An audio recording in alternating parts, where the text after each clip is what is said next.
only to add the titles, and it will be released on July the 16th. He was a supreme example of a director who exercised absolute power over his material, something studios are reluctant to concede, but without which it's questionable whether Stanley Kubrick could have achieved so much with so few films.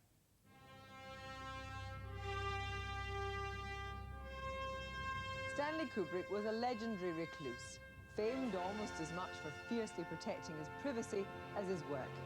A true auteur, he demanded total control over his films. He has left his last one for us, Eyes Wide Shut. Filmed over the past 2 years, it was many more years in the planning. It was finally finished last week. Each of Kubrick's films was a surprise. He never repeated himself, and each became a classic. In 1980, he made The Shining, an upmarket horror movie starring Jack Nicholson. The only part clearly wrong was at the end, when you said, we've got to get him out of here, as you got strong at the end, and I think it has to be a last desperate begging, you know? These rare pictures show a man surprisingly relaxed, but totally meticulous. This is a letter from Stanley in 1990. He says, please keep in mind, no cute stuff. Brian Aldiss, the science fiction author, first met Stanley Kubrick in 1974. Really, you couldn't help liking him because he was so witty and clever. But Stanley was a genius, and so he was hell to work with. And you can't expect a genius to adhere to the normal rules of society. The essence of a genius is that he doesn't subscribe to the norms of society. Stanley lived like a hermit, and you had to go into the hermit's shell to get near him. He displayed his genius with pictures like Dr. Strangelove in 2001. By then, Kubrick was most definitely an auteur, someone who was so put off by Spartacus when he clashed with its star Kirk Douglas, the studio's choice not his, that he determined on total control. Simply translated as an author, the theory of the auteur developed with the suggestion that the director was the creator of a work of art stamped with his personality, and it elevated his role. Back in the 1940s, before the theory was even properly accepted, directors certainly stamped their personalities on the films they made. Like so many since, people like John Huston, John Ford and Howard Hawks worked around the system, defying it to make the films they wanted.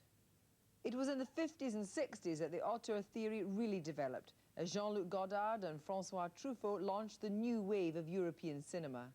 And in Hollywood, directors like Martin Scorsese, Francis Ford Coppola and Peter Bogdanovich followed on this in the 70s. The auteur theory is very entrenched. Started off as a theory amongst certain avant-garde French writers, and now it's a kind of working practice in the Hollywood industry. It's quite interesting that this year, 4 out of the 5 nominees for Best Director in the Academy Awards all had final cut, a sort of situation that never existed in the 1930s and 40s. For Kubrick, having final say over his films meant shooting and reshooting and even recasting midway. He wanted to get each film he made absolutely right, and that could take years. Kubrick wasn't the only director who took his time between films, searching for perfection. Is the horror that you experienced up there and your desire to get away from it. Terrence Malick, now Oscar-nominated for The Thin Red Line, hadn't released a film for 21 years, while George Lucas's new Star Wars adventure is his first since the original in 1977. But the reverence shown to auteurs begs the question of whether they're good or bad for the industry. Some believe actors and lighting and sound people share the credit when it comes to a film's worth. Perhaps the new generation of filmmakers think the idea of the auteur is too establishment. In the 50s, to be an auteur was to be radical. It was to belong to, as it were, a marching army that wanted to make cinema a major part of 20th century culture.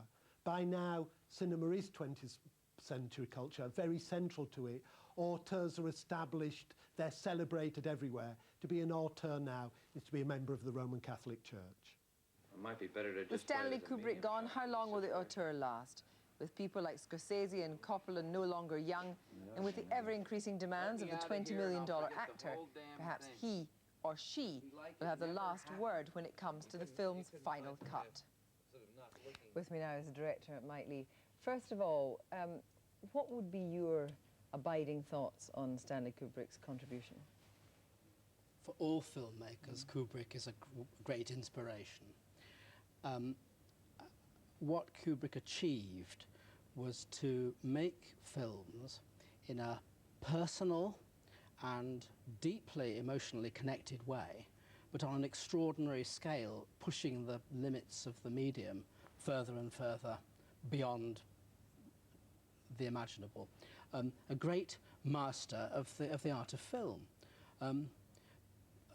Today, I've heard a lot of, I mean, we've all been listening and reading a great deal of stuff about Kubrick. I think it's, I don't know whether I really believe that he was, in the real sense, a recluse. I don't think I'd take that too seriously. I know that he lived in his house in St. Albans, and he apparently didn't go places too much. He didn't like to fly. But he was a guy very much in touch with the world and very caring about the world, and with a great sensitivity and ability to put that world into these films. Do you think that he was unusual in the way that he was an auteur? I mean, you would regard yourself, presumably, as an auteur as well. Well, filmmaking is an art. I mean, you know, if you write a novel, nobody questions that you write the novel. Now, the whole thing, and this is what I wanted to say about thoughts around today, you don't make a film by yourself. Nobody does. Nobody ever did, and nor did Stanley Kubrick. But, however, the possibilities of what what a film director can do with a film, if he or she has the freedom to actually really explore ideas and find ways of doing things which are not interfered with. In your case, without scripts, I mean... Yes, absolutely, initially without scripts. But the point is that it's all about not being interfered with by the wrong people for the wrong reasons. But you talk about, you know, someone writing a novel. I mean, in a novel, the writer is free to create and give identity to the characters. But often directors are forced, are they not now, if they want their film to be made, to take certain stars. The very thing, of course, that Kubrick came up against in Spartacus, because Kirk Douglas was already cast before he did it, that it is difficult to have that kind of control unless you're established, and it's more difficult to get established now because there's so much money involved. Yes, I mean, it has to be said that, you know, we are talking, you in your introduction, and generally people today have really been talking about Hollywood and dealing with Hollywood. I mean, there is the world. I mean, you talked a bit about the French Nouvelle Vague and so forth in your introduction. I mean, the fact is there is the world, there is world cinema. I mean, what's actually important is film is film. Film is a medium to be explored, and, you know, it's a creative medium, and that all sorts of things can be done with. On the whole, the bias of what everybody's saying is to do with Hollywood, and the real thing about Stanley Kubrick is that he simply wouldn't have it. He walked away from Hollywood and spent the rest of his life finding a way of dealing with Hollywood from a distance, getting Hollywood's money, but making films in very difficult circumstances that dealt with the Hollywood system. But also, in a sense, he tricked the Hollywood system because he managed to get, presumably, Tom Cruise and Nicole Kidman with exactly the kind of people he wanted for this film. They just happened to be box office stars. Yes. Well, you wouldn't do that, in a sense, would you? Well, I mean, in a way, what I would or wouldn't do is a little bit, one has to say in all humility, is a tiny touch beside the point in the context of talking about Stanley Kubrick. However, I, like a lot of filmmakers round the world, and I mean round the world very specifically, i.e. not just independent filmmakers struggling in America or here, but round the world, I am a filmmaker who very much believes that, you know, if you gather a group of people together around you and you have absolute rapport and support and communication and freedom, that's to say, freedom from the wrong people interfering and telling you what to do. Very finally and briefly, do you think enough directors can have that freedom now? Yes, I do, but the disease is Hollywood. Mike Leigh, thank you very much indeed. Tomorrow morning's front page is now in the big story in the Times here that Michael Howard is to quit the shadow cabinet. He's to step down from the Tory front.